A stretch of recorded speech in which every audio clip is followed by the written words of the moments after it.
Hello, welcome back. ഇന്നത്തെ നമ്മുടെ recipe ragi കൊണ്ടുള്ള ഒരു അടിപൊളി ഡ്രിങ്ക് ആണ്.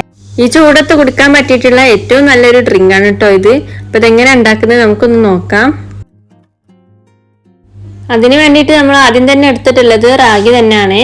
അപ്പോൾ ആദ്യം തന്നെ റാഗി എടുത്തതിന് ശേഷം നന്നായിട്ടൊന്ന് കഴുകി എടുക്കണം കേട്ടോ. ഇത് നല്ല കരടും പൊടിയും ഒക്കെ ഉണ്ടാവും, നല്ല ചളി ഉണ്ടായിരുന്നേ.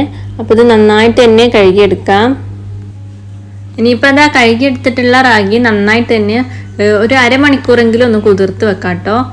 കുറച്ചധികം നേരം കുതിർത്ത് വെച്ചിട്ടുണ്ടെങ്കിൽ നന്നായിട്ട് തന്നെ അരിഞ്ഞ് കിട്ടും കേട്ടോ. അപ്പോൾ നമുക്കിതൊന്ന് കുതിർത്ത് വെക്കാൻ വേണ്ടിയിട്ട് മൂടി വെച്ച് മാറ്റി വെക്കാം കേട്ടോ. ഇനിയിപ്പോൾ അതാ കുതിർന്ന് വന്നിട്ടുള്ള റാഗി നമുക്ക് മിക്സിൻ്റെ ജാറിലേക്ക് ഒന്ന് ഇട്ട് കൊടുക്കുന്നുണ്ട്. ഇത് നന്നായിട്ട് തന്നെ അരച്ചെടുക്കാം. ഇനി ഇതൊരു അരിപ്പ വെച്ചിട്ട് അരച്ചിട്ടുള്ള റാഗി നന്നായിട്ട് തന്നെ അരിച്ചെടുക്കണം കേട്ടോ. അതിലെ ചണ്ടി ആയിട്ടുള്ള വേസ്റ്റൊക്കെ ഒന്ന് ഒഴിവാക്കിയിട്ട് അതിൻ്റെ പാല് മാത്രമായിട്ട് നമുക്ക് എടുക്കാവുന്നതാണ്. ഇതൊരു 2-3 പ്രാവശ്യം നമ്മൾ വെള്ളം ഒഴിച്ച് മാറ്റി മാറ്റി അരിച്ചെടുത്തതാണ് കേട്ടോ. ഇനി അടുത്തതായിട്ട് നമുക്ക് ഈ പാല് ഒരു പാനിലേക്ക് ഒഴിച്ച് കൊടുക്കുന്നുണ്ട്. ഇനി റാഗി നന്നായിട്ട് തന്നെ നമുക്കൊന്ന് വേവിച്ചെടുക്കാം കേട്ടോ.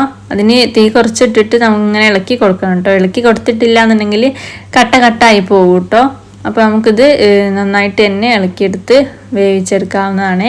വെള്ളം ഇനിയും വേണമെന്നുണ്ടെങ്കിൽ കട്ടിയായി പോകുന്നതിന് കുറച്ചും കൂടെ വെള്ളം ഒഴിച്ചു കൊടുക്കാം കേട്ടോ. ഇത് ലൂസായിട്ടാണ് വേണ്ടത്.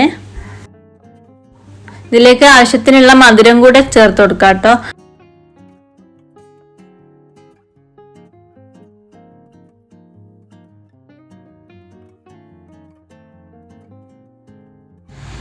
അപ്പോൾ ഇതാ നമ്മുടെ റാഗി നന്നായിട്ട് തന്നെ വെന്ത് വന്നിട്ടുണ്ട്.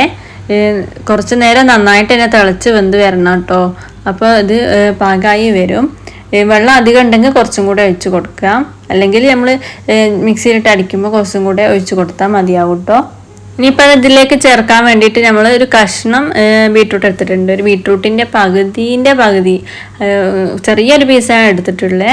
അപ്പോൾ അത് മിക്സിൻ്റെ ജാറിലേക്ക് ഇട്ട് കൊടുത്തിട്ട് അതിലേക്ക് കുറച്ച് ഒന്ന് അരഞ്ഞ് കിട്ടാൻ വേണ്ടിയിട്ട് കുറച്ച് വെള്ളം ചേർത്ത് കൊടുത്തിട്ടുണ്ട്. ഇതൊന്ന് അരച്ചെടുക്കാം കേട്ടോ. അരച്ചെടുത്തതിന് ശേഷം നമുക്ക് അരിപ്പയിൽ നന്നായിട്ട് തന്നെ അരച്ചെടുക്കുന്നുണ്ട്. വെള്ളം ഒഴിക്കാതെ വേണം കേട്ടോ അരച്ചെടുക്കാൻ വേണ്ടിയിട്ട്. എന്നാലേ നല്ല കളറ് ഇതിന് കിട്ടുള്ളൂ. വെള്ളം ഒഴിച്ചിട്ടുണ്ടെങ്കിൽ കളറ് പോയി പോകും കേട്ടോ.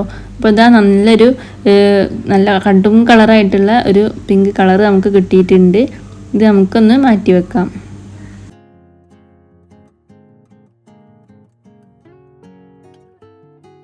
അപ്പോൾ അത് നമ്മുടെ റാഗി നന്നായിട്ട് ചൂടാറി തണുത്ത് വന്നിട്ടുണ്ട്.